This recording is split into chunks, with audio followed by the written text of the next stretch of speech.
Y tenemos a Richard Medina, economista. No, José, Richard no, así no. Sí. El economista profeta, Richard Medina. Todo lo que dice ¿Y por qué profeta? Él no quiere que tú le digas profeta. Él no quiere que tú le digas profeta. Yo digo que el economista profeta porque todo lo que dice se da. Pero todo lo que él dijo aquí se dio, es cierto. Lamentablemente tiene razón.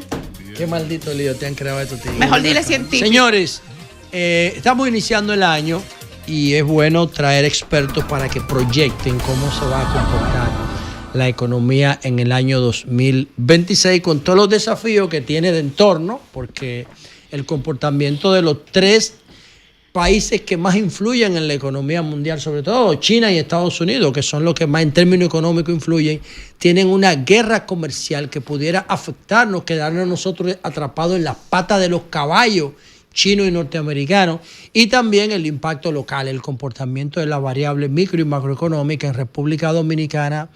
¿Qué va a pasar en un país que cerró el año cogiendo 401.700 millones de pesos para cerrar la brecha? No, la variedad. 401.700. O después guardarlo en el Banco Central o en Banreserva. Richard, buenas tardes, bienvenido. ¿Cómo está todo? Nosotros lo vemos en términos periodísticos, pero tú como economista que ve los datos rigurosamente y con método, ¿qué opinión te comunicacionales, que es más vaina que periodístico. Sí, no se limita al periodismo. Abarca más la comunicación que el periodismo. Muy buenas. José Lalu mató el periodismo, dijo que ya no existe. No lo digo yo. Señores, dice la historia. Vámonos con Richard. Adelante. Es la checha aquí, con nuestro amigo Richard, porque es de la casa. Muy buenas tardes, para mí es un placer estar con ustedes nuevamente. Sobre el tema de la situación económica, yo creo que fue un año, ya lo habíamos conversado, bastante de muy bajo crecimiento. Creció 2.1% la economía. Eso es, cuando uno compara con las tasas de crecimiento a las cuales estamos acostumbrados, que es 5 o 6%, estamos hablando que crecimos entre un 33 y un 40% de lo que habitualmente crecemos. En diciembre fue 2.3, que yo esperaba que fuera un poco más alto, sobre todo porque la recaudación de ITEVIS interno, que te dice a uno cómo va la economía, mes a mes, porque es una buena aproximación del comercio, un buen indicador del comercio, pues creció alrededor de 3. La que crecimos menos, la economía creció menos de lo que el ITEVIS uno lo hubiese esperado. Pero igual son datos bastante malos a nivel de crecimiento. Uno lo ve en la generación de empleo. Cuando tú dices que el ITEVIS crece, significa lo que se expresa en recaudaciones. Es recaudación, sí. ¿Cuánto recaudó DGI por ITEVIS? Por ITEVIS. En diciembre creció versus diciembre del año pasado, del año 2024, creció alrededor de 3.1, 3.2%. ¿Y este mes? Este mes todavía no hay datos. Pero Richard, ese crecimiento se debe a que DGI implementó alguna mejoría en la capacidad de cobro para disminuir los niveles de evasión. No lo creo. O un aumento de la es el dinamismo económico. Pero economía. ahí yo lo que sí quiero expresar es que el dato duro, que es el del Banco Central, habla de que crecimos en diciembre solamente 2.3%. Es decir, que la economía sigue en esta situación de muy bajo crecimiento o parálisis, que es lo que hemos visto desde el último trimestre de 2024. ¿Y tuviste la proyección del Banco Mundial que dice que la economía dominicana va a ser la de mayor crecimiento en América Latina en el 2026? Bueno, eso se decía en 2025. O sea, esas son proyecciones que se dan en base a lo que es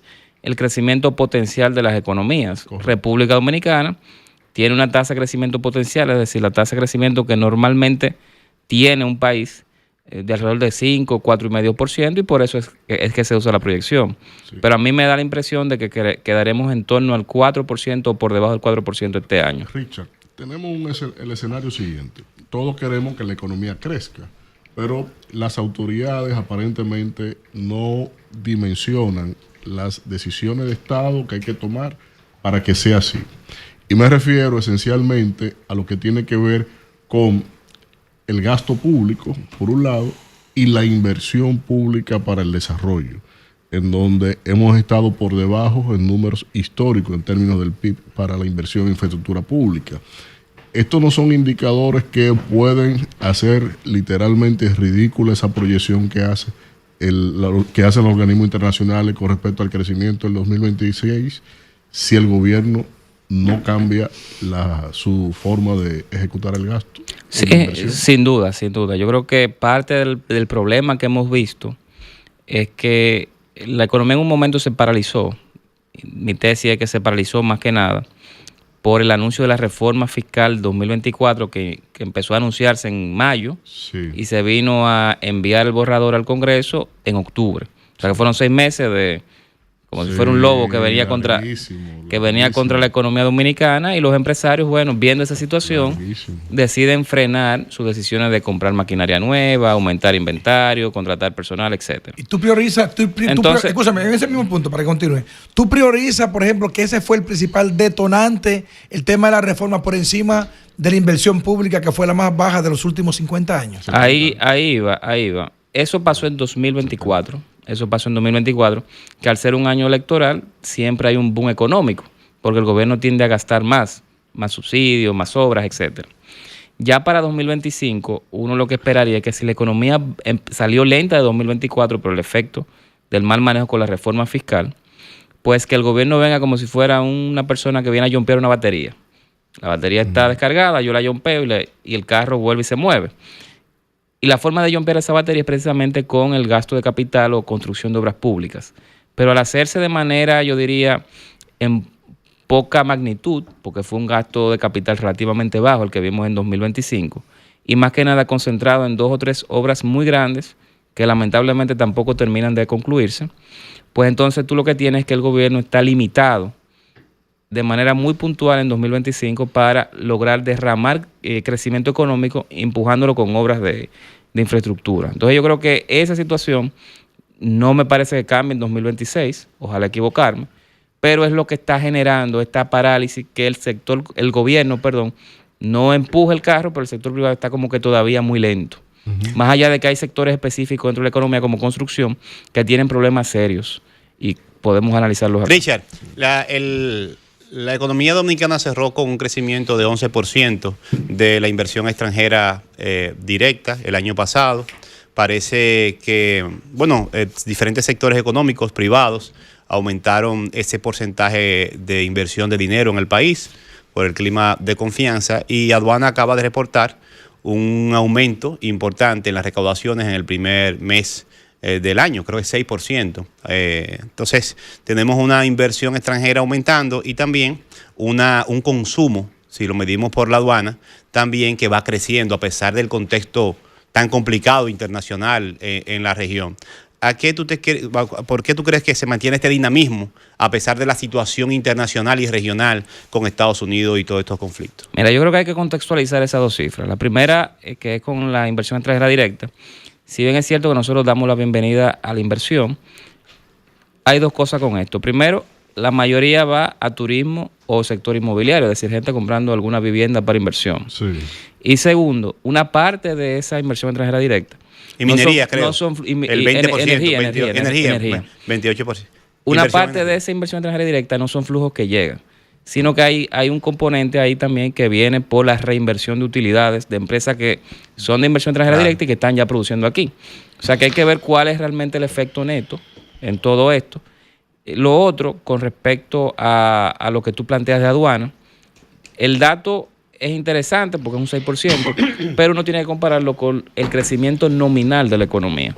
Si la economía creció 2.1% en diciembre, en 2025, y la inflación, que es el efecto de los precios, la inflación fue de aproximadamente 5%, eso tiene un crecimiento nominal de más de 7%.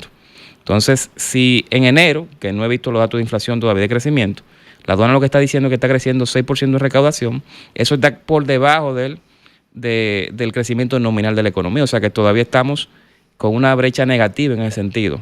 Lo que con esto quiero decir es que ese 6% es una muestra precisamente de que la economía va muy lenta, al margen de que en aduana se hayan fajado a lograr mejoras que puedan explicar eso. Pero igual es un reflejo de que la economía sigue bastante lenta, porque uno esperaría un crecimiento superior al 9%. Richard, el economista profeta, ha habido una hegemonía comercial, no formal, pero sí pública, entre China, la India y Rusia. Y Evo Populis, eso. Entonces, la India le ha hecho una petición pública al gobierno de Estados Unidos que quiere comprar petróleo venezolano. Como el petróleo nos afecta mucho a nosotros, de acuerdo a cómo esté el barril del petróleo, nos afecta o nos beneficia, ¿tú no crees que sería interesante y prudente? Yo hice un planteamiento el otro día que parecía una utopía, el hecho de que le servimos a Estados Unidos como base de soporte aéreo para sus operaciones en el área del hemisferio contra el narcoestado venezolano. Entonces yo planteaba que por qué República Dominicana no asumió una actitud, bueno, te hicimos esto, permítenos comprarle petróleo a Venezuela a buen precio, ya que desde el 2015 no hacemos negocios petroleros con Venezuela. ¿Es posible que eso podría suceder y nos beneficie a nosotros como país? O sea, que nosotros le compremos petróleo a Venezuela. Sí, no, pero una cuota con un precio obviamente asequible, pidiéndole por favor, o no exigiéndole tampoco, señores, hicimos esto por ustedes. Como Petrocaribe 2.0. Exactamente, que podrían entrar en esa materia, porque de hecho, si India le está pidiendo a Estados Unidos comprarle petróleo a Venezuela con buenos precios, dejando a Rusia de lado, nosotros que le servimos de plataforma con nuestras bases aéreas a Estados Unidos, deberíamos pedirle o exigirle que nos den un precio también asequible del petróleo venezolano. ¿Podría ser posible eso? Mira, eso sería un escenario ideal, No obviamente. al político, al economista.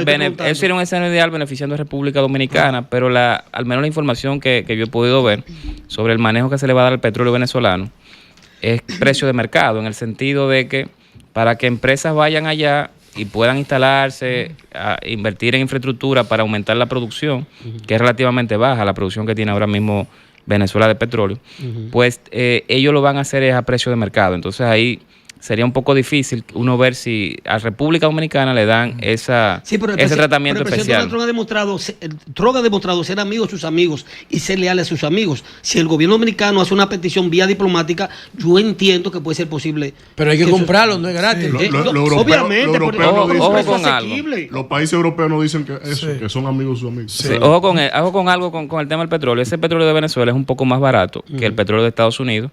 El West Texas. Que el WTI, que es el que nosotros compramos, porque es un petróleo más pesado, más denso. Entonces, las refinerías lo que hacen es que te compran más barato el petróleo porque hay un costo adicional de refinarlo. Claro. Que como quiera lo vamos a tener que pagar, ¿no? Sí, claro, ¿no? El que compra ese petróleo tiene que pagarlo.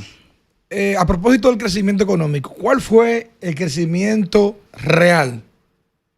Si el crecimiento económico fue 2,1, hablamos sin ser economista del crecimiento real, o sea, la inflación menos el crecimiento. Entonces, ¿de cuánto fue el crecimiento real de la economía dominicana en el año 2025? Fue 2.1, ese sería el crecimiento real. Si tú le pones el 4.95% de inflación, te da más o menos como 7 y algo de crecimiento nominal. El crecimiento real es el crecimiento del volumen de bienes producidos.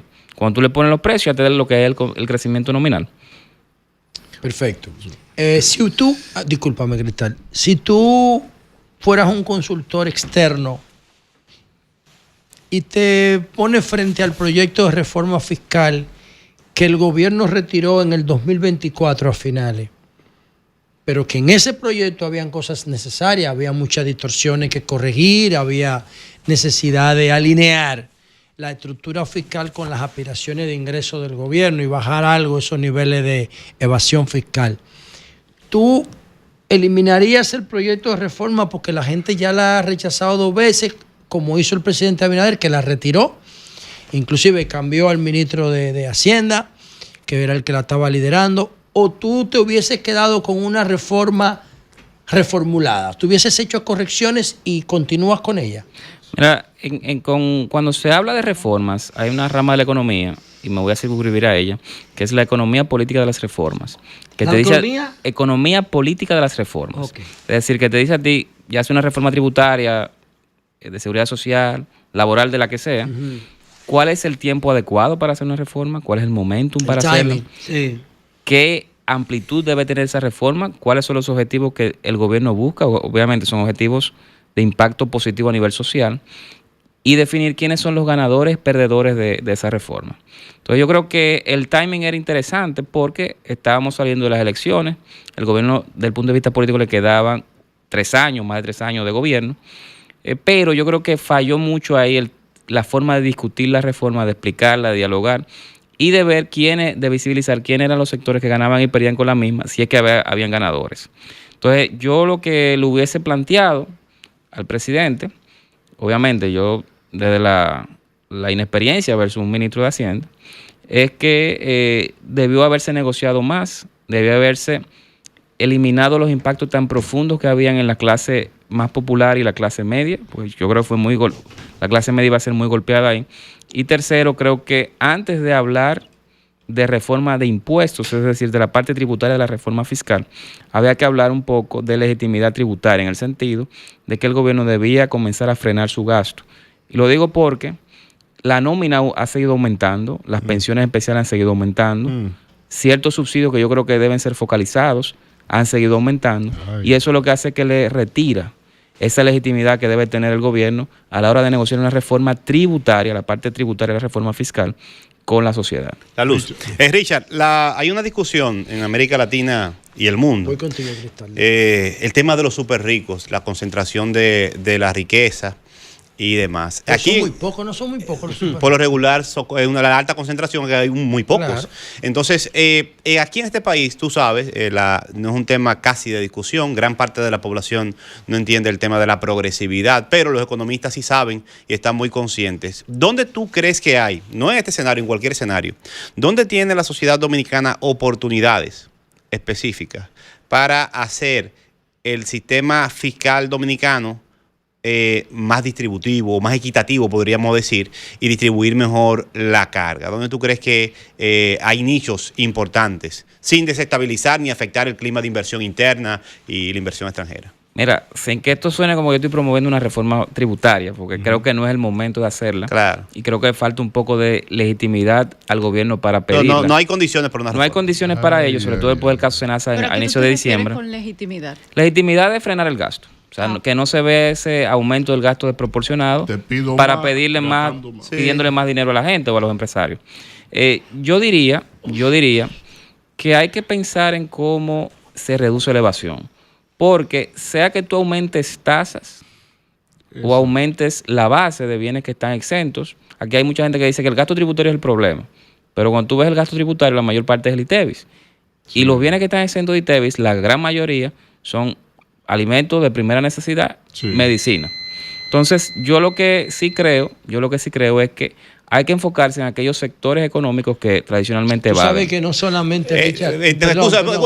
Ahí mismo, pero en las utilidades, por ejemplo, no hay ni un pequeño margen, que es más concentrado, más fácil de ubicar. Puede haberlo, pero eso tú lo puedes lograr de dos maneras. O subiéndole una tasa, que ahora mismo la tasa de impuestos de la renta a las personas jurídicas es de 27%, o tú afinando no a la renta, a las utilidades. Individuales, perdón. Sí, a la riqueza individual, perdón. Bueno, eso es impuestos sobre la renta a la persona física, que es 25%. Si es aumentarle a eso, bueno, lo que estamos hablando es aumentar la tasa. Pero yo lo que no me queda tan claro cuál sería el impacto, tú ves, a nivel de capacidad de recaudación del gobierno, más allá de que sea un tema de posiblemente justicia social. Yo lo que sí creo es que hay que rediseñar mejor el esquema de incentivos o subsidios que da el gobierno, porque la mayoría es subsidio eléctrico. Eso no debe ser. No, y el subsidio a la gasolina desde el 2022 abierto. Que yo creo que está negativo el subsidio a la gasolina, pero sí creo que hay que ir persiguiendo más la evasión o basarnos en una posible reforma tributaria hacia perseguir la evasión con distintos mecanismos que puedan aparecer. Y tú sabes, Richard, que también eliminar las distorsiones, que era uno de los componentes. Había varios elementos de distorsiones que la reforma que se cayó pretendía eliminar. ¿Cómo se llama? El apoyo de incentivo fiscal al sector turismo. El gobierno decía que el sector turismo no necesitaba más exenciones fiscales. Porque corría solo. Pues corría solo. Hay un tema de competitividad en la región. Sí, está bien, pero miramos la competitividad y quitamos las distorsiones.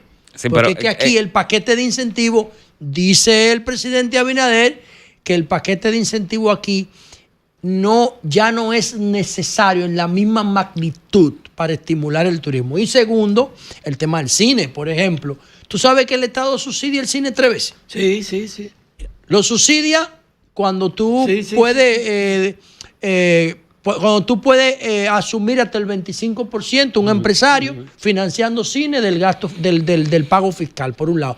Por otro lado, el subsidio de los combustibles del cine lo beneficia en la parte operativa y logística, y después están los gastos que tú presentas a la DGI cada año. Esas empresas presentan gastos deducibles, claro. Deducibles. No, pero es que no, eso no. Claro que sí, claro que sí. No, porque es que el tema del gasto es que tú tienes que transparentar que lo que te están subsidiando con ese 25% se ejecutó exactamente en eso.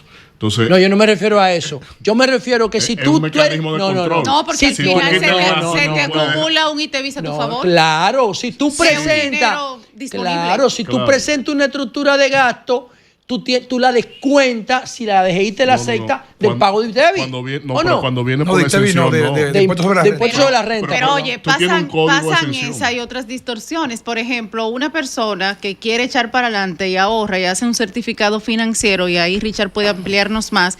El certificado financiero, imagínate que está a 10% la tasa de interés, tú pones 100,000, tienes 10,000 como ganancia. Sin embargo, de esos 10,000, que fueron 100,000 que tú guardaste, que ya Sí, yo pagaste sé. impuesto, de esos 10,000 que ya pagaron impuestos que tú guardaste y que te ganaste con ese ahorro, ¿también te cobran impuestos? Sí, porque es Dos veces. Claro, por el servicio nuevo de los intereses. Pero hay otras cosas también. Dice Danilo que el gobierno perdió el rumbo. Y dice Leonel que el gobierno está quebrado.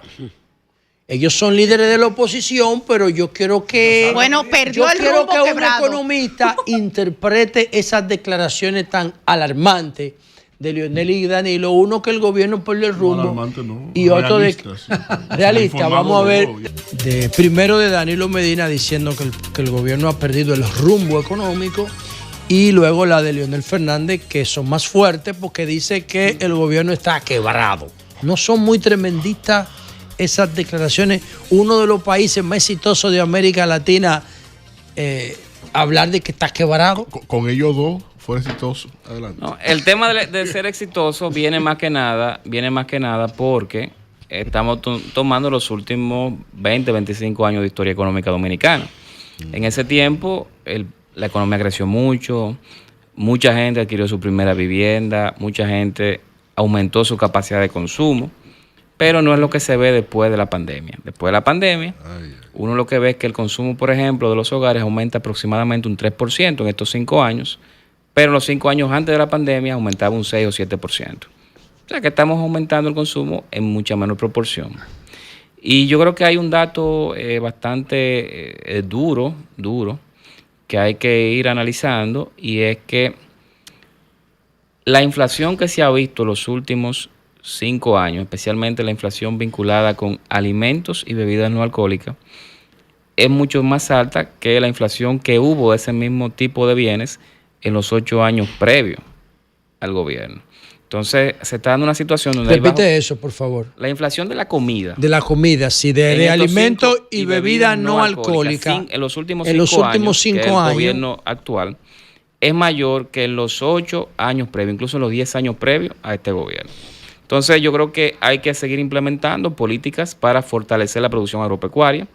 Esas políticas yo creo que fueron destruidas más que nada por la cancelación de técnicos competentes del sector, lo que permitió que entraran 4 plagas que afectaron la producción agropecuaria, en especial, o la más famosa, fue la peste porcina africana, que diezmó la producción de cerdos a nivel nacional, sobre todo productores pequeños y medianos de traspatio, que es como se llama. Entonces, todo eso se ha configurado para tener nosotros precios más altos, a pesar de que las importaciones de ciertos bienes han entrado aquí en niveles récord.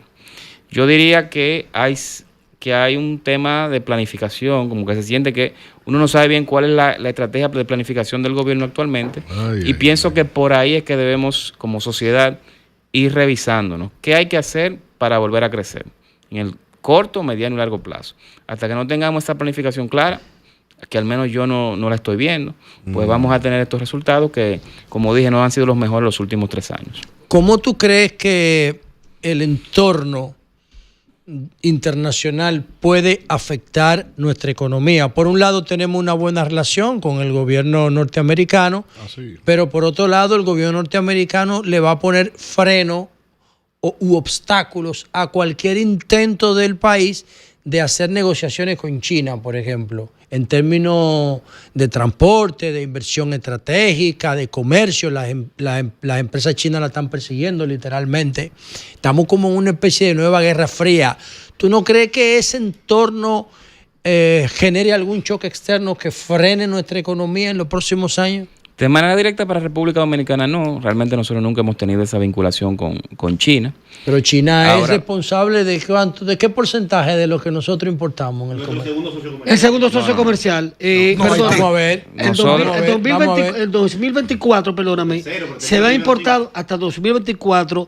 Se habían hecho importaciones de China de casi 12.500 millones de dólares en el 2024. Pero en lo que Richard responde, búscamelo ahí, Cristal. Nosotros somos clientes de China. Comercial, hermano. China es socio comercial. Es más que nada importaciones, creo que andan por 3.000 millones de dólares. Sí, pero ¿Actualmente? de exportaciones, nuestro principal mercado por mucho, Estados Unidos. Estados Unidos. Tú dices el segundo. Haití es el segundo. Búscate el Haití es el 24, segundo. 2024. Y ya está distribuido en muchos otros países. Sí. Pero yo lo que sí quiero explicar es que a nivel geopolítico, nosotros tenemos elementos que están dando vueltas allá y que pueden potenciar nuestro desarrollo como país o disminuirlo en este año. Cosas como las tasas de interés de Estados Unidos, yo creo que es algo que nos impactaría directamente. Mientras más bajen esa tasa, más beneficioso es para República Dominicana. Mientras menos bajen o mientras menos recortes tengan, peor va a ser para República Dominicana, para el crecimiento dominicano. Creo que cualquier noticia vinculada con ataques a países productores de petróleo, encarecer el precio del petróleo, al menos transitoriamente, Sí. lo cual golpea, ¿no?, la balanza de pagos, Señores, por el precio del petróleo a República Dominicana, y cualquier reducción del crecimiento de países como Estados Unidos, Canadá o varios países europeos, pues reduce la cantidad de inversión extranjera directa que viene acá y reduciría la cantidad de turistas de esos países emisores que vienen a República Dominicana. tú sabes que China superó en el 2024 a Estados Unidos en el intercambio comercial con República Dominicana. Sí, 22.000 millones de dólares fue con China y 20.000 con Estados Unidos en el mismo año, 2023. Pero, Oigan lo que, obviamente, eso es intercambio comercial, eso no está hablando de remesa, ni de ayuda, ni de Claro, cooperación. y de importación Pero y en exportación. términos de balanza comercial, lo digo aquí, lo estoy buscando aquí. Estados Unidos es el Yo no había principal leído socio eso. comercial de República Dominicana con un intercambio bilateral que supera los 20.000 millones de dólares en el 2003. Ahora, escuchen 2003. esto. En el 2023. Yo tenía, el dato era que Estados Unidos por mucho era el principal socio. Aunque el intercambio Y luego- comercial y entre luego Haití. República Dominicana y China creció sostenidamente, superando los 22.400 millones entre 2020 y 2024, consolidando a China como un socio comercial clave con República Dominicana. Pero ¿cuál Sobre fuente todo en es? importaciones, dice. ¿Cuál ¿Verdad? fuente es? Bueno, yo puedo citar la fuente, claro. El periódico El Dinero, el periódico Diario Libre y el periódico El Día. Obviamente, esto es una síntesis de 3 fuentes que usa la IA para promediar el resultado. Una pregunta al economista. 3. Richard, una pregunta, Richard Medina. Señores, si eso es Este cierto, breve. perdón, Emilio, si esos datos son ciertos, porque eso es un hallazgo. Yo pensaba que Estados Unidos era el mayor. El problema es, eso no incluye la remesa, ¿eh?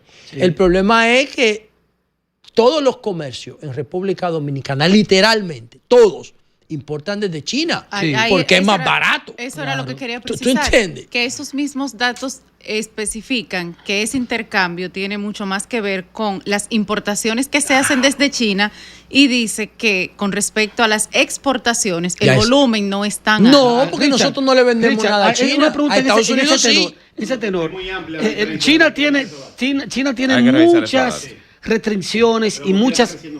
China tiene muchas limitaciones y restricciones para que se exporte hacia allá. Estados Unidos es más flexible con. Es más Está flexible, lejísimo, es más hermano. flexible. No. Se maduran los aguacates. No me de refiero China. a eso,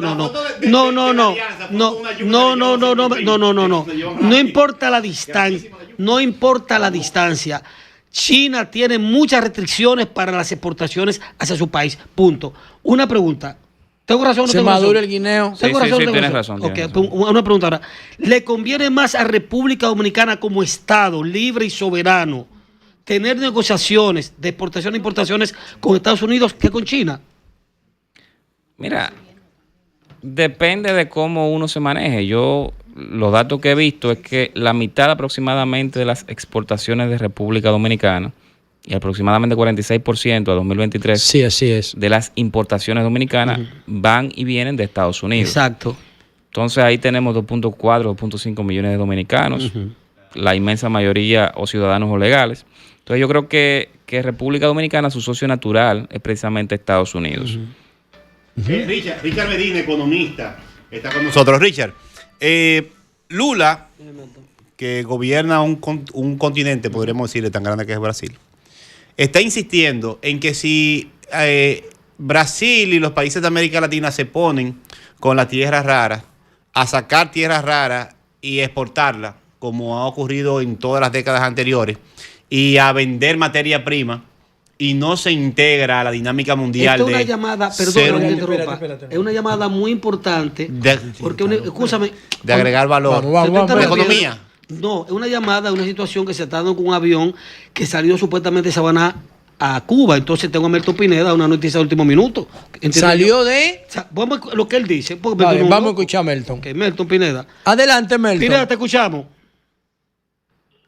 Bien, muchas gracias, Emilio, José Lalú. Pero ciertamente yo tengo unos contactos muy buenos, que casualmente recientemente estuve en Samaná. Desde el aeropuerto Catey o Juan Bosch, aeropuerto internacional, salió un avión ruso de carga hacia La Habana, Cuba. Yo estoy llamando al IDAC para que explique qué es esto. Nos quieren meter en malditos líos internacionales también, con Venezuela, con Estados Unidos, con las Américas. Yo tengo la matrícula del avión. Escucha la luz. Un avión de carga RA78765. Te estamos llamando. Yo tengo el contacto que está allá ahora mismo en Samaná, que lo pueden llamar. Se lo voy a dar fuera del aire porque es un periodista creíble. Ya. Y me llamó mi amiga Erika Guzmán, que yo trabajé con ella en Teleantilla. Y eso es una alarma. Además, coger un punto turístico como Samaná, eso es un abuso. Entonces, el avión salió de Samaná para Cuba. Para Cuba, La Habana. de matrícula rusa. ¿Y cuál es el problema? Para La Habana, Cuba. Que expliquen qué pasó con eso. Pero ¿y cuál es el Que problema? no hay información de si Es llegó. que, oye, es una información que está en proceso. Sí, pero y no estamos puede dando una salir exclusiva. vuelo de aquí para Cuba. Sí. Que no hay Yo Melton, le es voy que a no dar hay el teléfono información de del Jeffrey. avión, ¿verdad? Sí.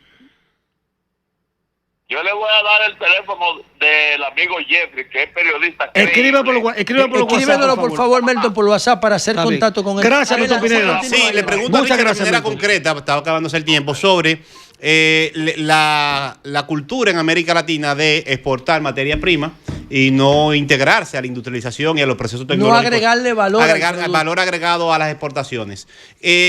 ¿Cómo tú ves ese discurso de Lula y las posibilidades que tenemos nosotros de agregarle valor a algunos productos y sectores claves del país? Mira, me parece excelente eso y es algo incluso en lo que yo me especialicé. Lamentablemente América Latina ha quedado rezagada en el proceso de industrialización de su sector privado. Y eso ha hecho que nosotros seamos vistos más que nada como productores de materias primas agropecuarias, petróleo, gas natural, cobre en el caso chileno. América Latina debe tratar de agregar valor a lo que produce. Ahora, ¿cómo lo hace? Es la pregunta. Yo he planteado, y lo he dicho públicamente, que aprovechando la coyuntura de descoplamiento que tiene Estados Unidos con la producción de sus industrias en China, El nearshoring. claro, debemos tratar nosotros de atraer la mayor cantidad de industrias para los países nuestros. Y México es quizá el que se ha metido más en esa ola porque tiene una relación con Donald Trump bastante interesante. Ellos no están diciendo nada contrario, simplemente están atrayendo toda la industria que sale de China, va ahí o va a Vietnam. Yo sí creo que la amenaza de los países latinoamericanos en cuanto a su industria ahora mismo es China. Porque China tradicionalmente tenía la particularidad de que metía mucha gente que iba del campo a la ciudad. Cuando tú sacas mucha gente del campo a la ciudad, tienes que construir edificios, tienes que fabricar tubería, cable, inodoro, piso. Inversión pública. Y también tienes que fabricar muchísimos muebles, muchísimas mesas, muchísimas ropa para la gente que vaya a usarla. Entonces, ese dinamismo ya no está en China. O sea que China antes quizás construía un Nueva York y medio, un Manhattan y medio cada año. Ahora está construyendo la mitad de eso. Por lo tanto, las fábricas chinas que estaban acostumbradas a vender muchísimos bienes industriales para suplir esa demanda, producto de la urbanización acelerada que estaba exhibiendo, ya no tiene esa demanda. Entonces, esas fábricas son muy grandes, son altamente subsidiadas, no las pueden cerrar porque genera desempleo. Y lo que está haciendo el gobierno chino es impulsando esa venta que antes era para el sector interno hacia la exportación. Y los países, lamentablemente, los países en desarrollo como nosotros, tendremos una competencia muy feroz de esas exportaciones chinas. Por lo tanto, yo creo que lo lógico que deben hacer esos países es tratar de ver cómo aprovechan el desacoplamiento de Estados Unidos con China y comienzan a evitar o poner barreras a esos productos chinos que vienen con precios artificialmente bajos, que es lo que está haciendo México, aunque no lo quiera admitir. Breve, Cristal. Ha subido el oro, ya anda por los $5,000 la onza. Incluso la plata supera los $700 la onza. Por primera vez en la historia. Sí. Nosotros tenemos una de las minas de oro activas más grandes del mundo, activa. ¿Qué podemos hacer con ese contrato para poder beneficiarnos más de lo que le corresponde a la República Dominicana? He visto que Andy tiene unas críticas con una figura que se llama IMA, que no sé bien a qué se debe eso, pero ¿ustedes han hecho algún estudio de cómo República Dominicana tiene que actuar frente al aumento progresivo del oro? ¿Está bien el contrato como está o hay algunas oportunidades de mejora para que nosotros ganemos más? Realmente yo no soy experto en temas de contratos de minería, y ese contrato de Barrick, hasta donde yo sé, no es algo público. Yo lamentablemente no lo manejé cuando estuve en el Ministerio de Hacienda, por lo tanto, si te doy una opinión... El IMA se llama Impuesto Mínimo Alternativo. Parece que es un mecanismo para jugar con una banda. De un monto mínimo a partir del cual tú recibes impuestos. Ajá. Pero como yo no manejo el contrato, si te doy una opinión, estaría especulando. Eso dice mucho de ti. Y creo que no tenemos que invitar a Andy. No sería justo yo especular en un tema Mira, tan serio. dentro del mismo tema... Cristal, ¿quiere decir algo? Y después tú, Emilio. Una pregunta tengo. Tú sabes que el viernes pasado el gobierno dominicano emitió un decreto, específicamente el número... un decreto en lo que el decreto 5526, que declara a la ETED como una sociedad anónima con el 100% del capital estatal. A mí me gustaría que tú le traduzcas en dominicano a la gente de qué se trata, porque eso abriría la posibilidad de que en el futuro se puedan incluir inversionistas privados o no, y esa es la gran duda que tiene la gente que no es economista y que posiblemente no entiende que es una sociedad anónima. Sí, eso podría ser la razón, obviamente, cuando... Pero ocurre eso. Podría ser la razón. Que aunque inicie con el 100% de capital estatal, luego venderse al sector privado. Tú puedes vender acciones como Estado. Ahora, ahí pasan dos cosas. Uno, puede ser eso que tú mencionas. Y dos, cuando se hace se crea la Ley General de Electricidad, se hace la capitalización de las empresas públicas, lo que era CDE antes se divide en tres segmentos. Uno de esos segmentos es de transmisión y se lo ponen a cargo a la ETED. Y la ETED pasa a ser empresa pública. A mí me da la impresión que hace a tiempo que esa empresa debió modificarse, al menos estatutariamente, para llevarla a lo que es el ordenamiento jurídico actual. Ahora bien, tiene la contraparte lo que tú mencionas, que puede darse el caso que ya con ese andamiaje jurídico se puedan vender acciones dentro de finalmente, de esa misma pregunta, ser una sociedad anónima en el marco estatal, ¿implica que esas instituciones no están sujetas a la ley de compra o sí? Deben estar sujetas.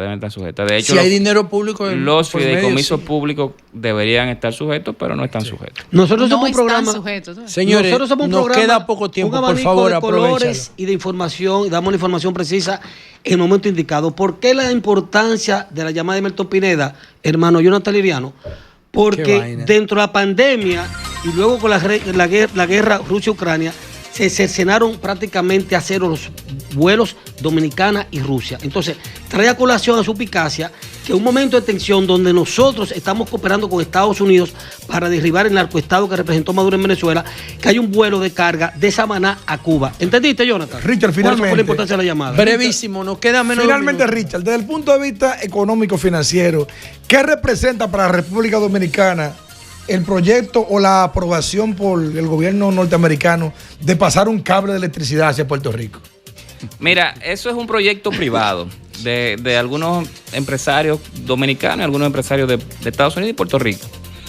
Lo que el gobierno americano ha dado es una no objeción, me parece que el Departamento de Energía, pero todavía faltan aprobaciones dentro de Puerto Rico, tanto a nivel estatal, si se podría decir así, y de la ciudad donde llega el cable. Eso no puede implicar, y yo he sido muy vocal con esto, que República Dominicana tiene exceso de electricidad. República Dominicana tiene déficit de generación eléctrica a buen precio. Aquí, si hay calor, si hay meses de calor, como pasó en 2025, podría haber apagones. Entonces, esa situación no debe interpretarse como que tenemos tanta electricidad que vamos a vender a Puerto Rico. No. Eso es un proyecto de hacer una planta allá para venderle exclusivamente a Puerto Rico y no a República Dominicana, porque en Puerto Rico hay unas regulaciones medioambientales y también regulaciones estatales bastante que duran bastante.